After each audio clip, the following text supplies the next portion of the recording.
Всем привет, друзья! С вами Оля. Готовим творожные сырки без специальных форм, сахара, шоколада и масла. Эти сырки получаются особенно вкусными за счет добавления сезонных ягод или фруктов. Ссылки на источник не будет, это мой маленький эксперимент. Все пропорции продуктов вы найдете в описании под видео.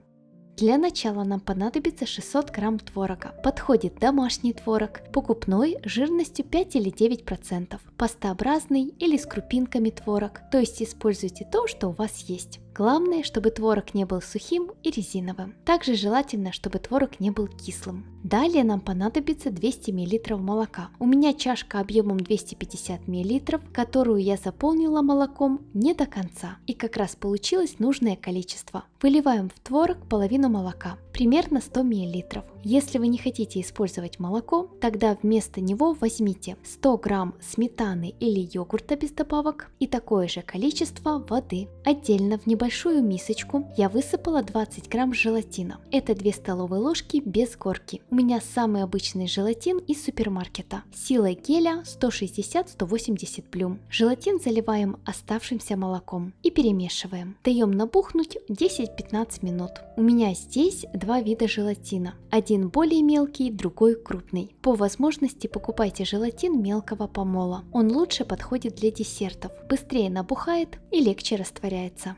Тем временем вернемся к творожной массе. Чтобы сырки были еще вкуснее и полезнее, к творогу добавляем 400 грамм сезонных ягод или фруктов. Для приятного аромата всыпаем щепотку ванилина или один пакетик 10 грамм ванильного сахара, либо ванильную эссенцию 1 чайную ложку. В зависимости от сладости ягод или фруктов добавляем мед, сахар по вкусу или сироп. Можно сахарозаменитель. Я добавила 130 грамм меда, поскольку у меня клубника кисленькая и слегка сладкая. Продукты перебиваем блендером примерно 5-7 минут до максимально гладкой однородной консистенции без крупинок. Вместо клубники можно добавить малину, вишню, смородину, персики. Также можно добавлять микс ягод или фруктов. Например, часть бананов и персики. Подходит как свежие ягоды или фрукты, так и размороженные. В зависимости от сладости ягод или фруктов вы добавляете подсластители. Я советую пробовать творожную массу в процессе и регулировать сладость по вкусу. Также хотела уточнить, что когда мы долго взбиваем продукты блендером, мы перебиваем все крупинки, все косточки, и тогда масса получается максимально однородной по вкусу и ничего не хрустит на зубах. Так что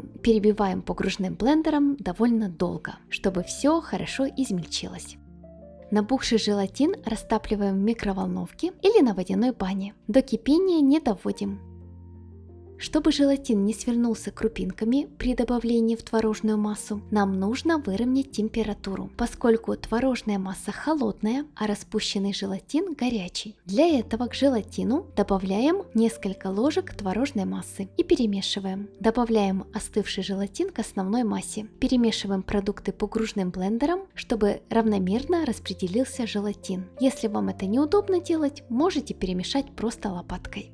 Далее нам понадобится форма размером 30 на 20 сантиметров. У меня форма большая, соответственно, и порция получается большой. По желанию можете порцию уменьшать пополам. Выливаем в форму подготовленную массу и разравниваем при необходимости. Ставим форму в холодильник примерно на 40 минут, чтобы творожный слой подзастыл. Тем временем сразу же приготовим шоколадную глазурь. В сотейник, кастрюлю или в сковороду высыпаем 10 грамм желатина. Это 1 столовая ложка без горки. Добавляем 2 столовые ложки какао. Если будете добавлять какао с горкой, получится 30 грамм. Если без горки, 20 грамм. Если будете добавлять сахар или сахарозаменитель, высыпайте его к желатину и какао. Продукты перемешиваем. Далее понемногу добавляем молоко, вымешивая продукты до получения кашицы. Всего понадобится 350 мл молока. Это 1 чашка объемом 350 мл. Благодаря такой манипуляции все комочки какао хорошо размешаются. Оставляем массу на 10-15 минут, чтобы желатин набух. Если желатин, как у меня, крупной фракции, к сожалению, другого не было в магазине. Его можно оставить набухать на 20-25 минут. Я не люблю пользоваться таким крупным желатином, но иногда приходится. Делюсь своим опытом с вами. Спустя время время сотейник ставим на плиту и прогреваем массу до горячего состояния, примерно 60 градусов, чтобы желатин полностью растворился. До кипения молоко не доводим. По желанию можете пробить массу погружным блендером, чтобы быть уверенными, что все крупинки растворились. Либо можете перецедить через сито. Это на ваше усмотрение.